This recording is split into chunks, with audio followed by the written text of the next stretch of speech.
What are the phases in Agile Scrum framework? इस video में हम वो डिस्कस करेंगे।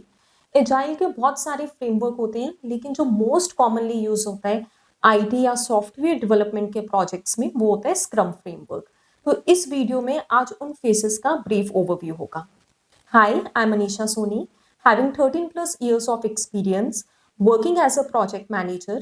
इस प्रोजेक्ट मैनेजमेंट की सीरीज में हम प्रोजेक्ट मैनेजमेंट से रिलेटेड सारे इंपॉर्टेंट कॉन्सेप्ट कवर करेंगे जो हमें एज अ प्रोजेक्ट मैनेजर मालूम होने चाहिए या जो हमारे यूज में आते हैं when we start working as a project manager, या जो क्वेश्चंस हमें इंटरव्यू में बहुत फ्रीक्वेंटली पूछे जाते हैं प्रोजेक्ट मैनेजमेंट से रिलेटेड। एजाइल स्क्रम फ्रेमवर्क के हिसाब से जो सबसे पहला फेज होता है उसको हम कहते हैं प्रोडक्ट बैकलॉग क्रिएशन।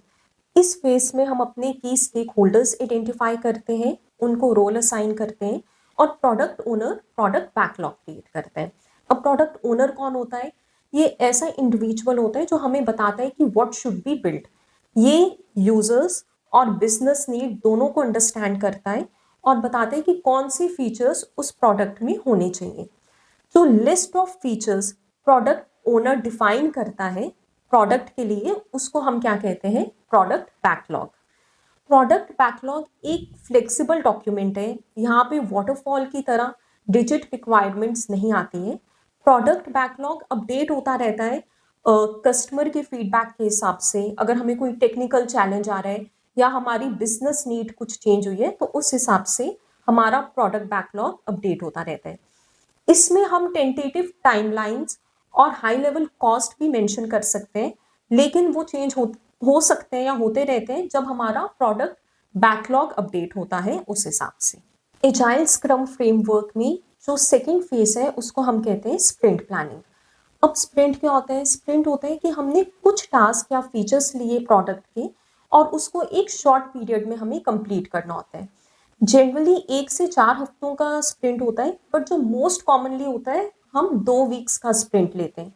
तो वही उतने ही टास्क या फीचर्स लेंगे जो हम 2 हफ्तों में कंप्लीट कर सकें, उसको हम स्प्रिंट कहते हैं।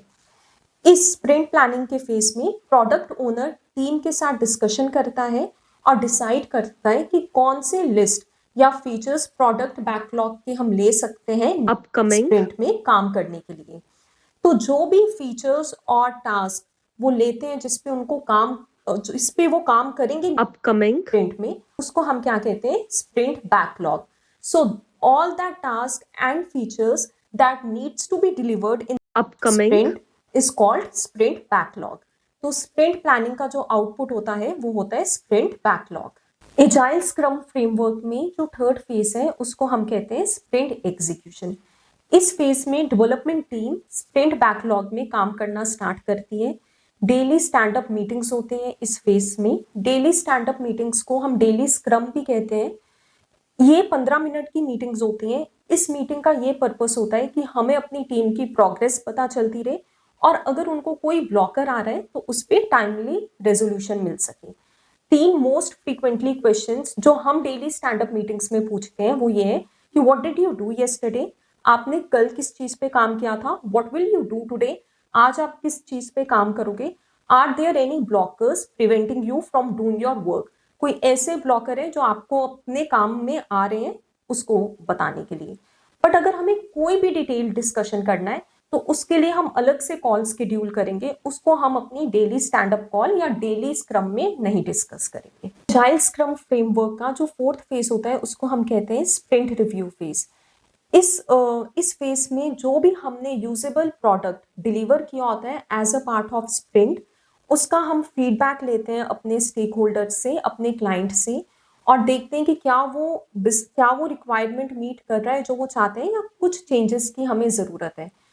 अगर वो कुछ चेंजेस बताते हैं तो उसके हिसाब से हम अपना प्रोडक्ट बैकलॉग अपडेट करते हैं और नेक्स्ट स्प्रिंट की प्लानिंग उस हिसाब से स्टार्ट करते हैं। एजाइल स्क्रम फ्रेमवर्क का जो लास्ट फेज होता है उसको हम कहते हैं स्प्रिंट रेट्रोस्पेक्टिव फेज।